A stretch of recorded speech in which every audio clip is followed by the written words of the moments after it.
ইরানি পার্লামেন্টের জাতীয় নিরাপত্তা কমিটির প্রধান ইব্রাহিম আজিজি জানিয়েছেন হরমুজ প্রণালী খোলা থাকবে, বাট মার্কিন যুক্তরাষ্ট্রের জন্য নয়। তিনি বলেছেন প্রণালী শুধুমাত্র যারা ইরানের নতুন নিয়ম মেনে চলবে তাদের জন্য হবে এবং প্রণালী ব্যবহারকারী জাহাজের ওপর টোল আরোপের পরিকল্পনা অনুমোদিত হয়েছে।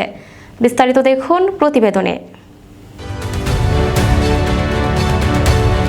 ইরানি পার্লামেন্টের জাতীয় নিরাপত্তা কমিটির প্রধান ইব্রাহিম আজিজি মার্কিন প্রেসিডেন্ট ডোনাল্ড ট্রাম্পকে উদ্দেশ্য করে বলেছেন, হরমুজ প্রণালী অবশ্যই খুলবে, কিন্তু আপনাদের জন্য নয়। হরমুজ শুধু তাদের জন্য খোলা থাকবে যারা ইরানের নতুন নিয়ম মেনে চলবে।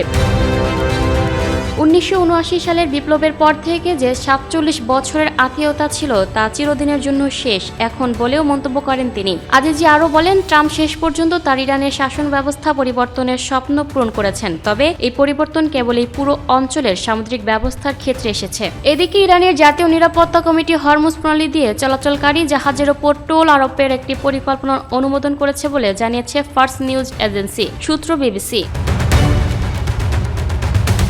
Lucky Akhter, up to date news, Dhaka. প্রিয় দর্শক, এই ছিল আপ টু ডেট নিউজের সর্বশেষ সংবাদ। পরবর্তী সংবাদ সবার আগে পেতে আপ টু ডেট নিউজের ফেসবুক পেজ এবং ইউটিউব চ্যানেলের সাথেই থাকুন। ধন্যবাদ।